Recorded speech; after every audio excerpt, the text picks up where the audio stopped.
What's up, KAG? Alam mo yung feeling na pumasok ka sa Atias Legacy, tapos hindi mo alam kung anong pipiliin mong class? Parang MMO game lang, warrior ba, mage, tank o assassin? Ganyan na mangyayari sa Atias Legacy. At kung hindi mo naiintindihan ang stats ng bawat Axie class, malaki yung tsansa na mali yung mapili mo. Sayang yung time, sayang yung effort, sayang yung Axie. Kaya sa video na to, hindi tayo manghuhula, i-analyze natin ang mismong mga stats at dito makikita mo kung sino ang pinakamalakas sa strength, pinakamabilis na dexterity, pinakamataas ang intelligence, pinakamatibay na willpower at ang pinakabalance sa lahat. Pag-usapan natin, let's go! Hindi na ito tulad ng lumang Axie Infinity na cards lang yung basehan. Sa Atias Legacy, RPG game na siya.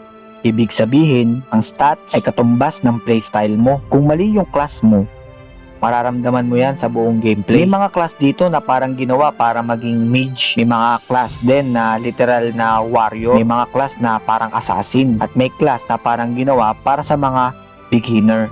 At ngayon, simulan na natin ang pinakamalakas sa bawat stats. Pagdating sa strength, yun yung mga may malakas na physical damage at tankiness. Number 1 sa spot, Bug, 99 strength, halos walang tatalo. Ito yung literal na pang frontline, yung pangbasagan. Ang kasunod sa Bug ay ang Beast na may 87 points, Plant na may 78 points at Dust na may 75 points. Kung gusto mo yung mga bardagulan, mag-Bug ka.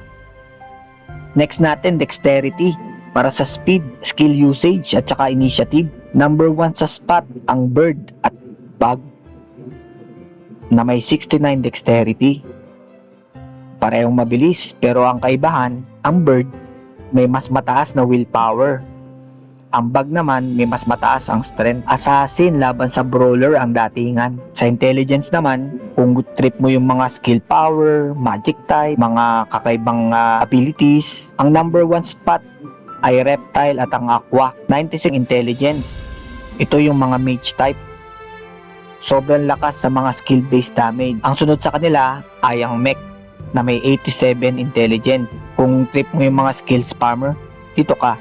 Willpower, para sa mga nagsusustain, resistance, survival, support. Number 1 sa spot na to ang Dawn at ang Plant na may 81 willpower. Ito yung mga tatagal talaga sa laban. Hindi sila basta-basta namamatay. Ang kasunod dito, yung mga Bird na surprisingly napakataas din ng willpower ng Bird, 84, at ang Beast na may 78 na willpower. Punta naman tayo sa pinaka-balance na build sa bawat Axie. Ito yung pinaka-importante para sa mga newbie. Yung hindi ka basta-basta magsisisi kahit ano pa yung gawin mo. Ang Dust, pinaka-balance overall. May 75 strength, 54 dex, 57 int, 54 willpower. Walang mababa, walang mataas. Pwede sa kahit anong role. Pinaka-safe siya piliin sa lahat ng mga Axie sa ngayon. Kung naghahanap ka naman ng balance na tank support, ang Dawn naman yon. Ang mga Dawn Axie may 57 strength, may 48 na dex, may 54 na intelligence at 81 na willpower. Matibay siya, makunat, pero may damage pa rin. So kung naghahanap ka naman ng mga balance DPS, Mech naman ang may re-recommend ako sa inyo. May 33 strength, may 63 na dex, may 87 na intelligence at 57 na willpower. Ang style niya parang skill plus speed combo para naman sa mga trip na trip yung mga mag-mage, reptile at saka aqua. May 42 strength, may 51 dex, 96 na intelligence, 51 na willpower. Glass cannon pero hindi sobrang hina. Para naman sa mga balance na bruiser o yung mga pang melee. So Beast naman yung may re-recommend ako sa inyo. 87 yung strength, 42 yung dex, 33 yung intelligence at 78 yung will. May damage na, may kunat pa. Ito naman yung mga hindi balance, yung mga naka-specialize na mga Axie. Yung Bug, pure strength. Yung Bird, pure dex or willpower. Yung Plant naman, pure na tank. Ito yung para sa mga may specific na playstyle. Kung first time mo sa Atias Legacy, huwag ka muna sa Bug, sa Bird or sa Plant.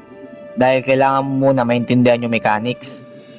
Kung ako sa inyo, mag-start muna kayo sa Dust, sa Mech at sa Dawn. Hindi ka basta-basta magkakamali dyan. Kung mahilig ka sa spellcasting, mag-reptile ka. Kung gusto mo yung mga bardagulan, sabag. Kung gusto mo naman yung survival, mag-plant ka. At ang all around, das. Ganun lang siya kasimple. So kayo, alam mo na ba kung anong class yung bagay para sa inyo? Kung oo, mission accomplished ka na.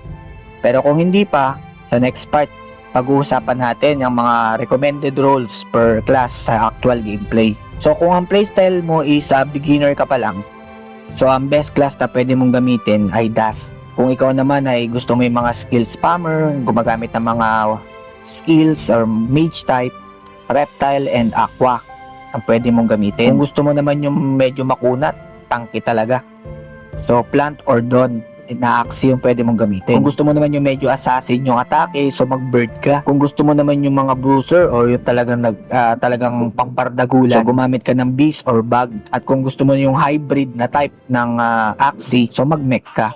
At ngayon, hindi ka napipili base lang sa kung anong kulay ng axe.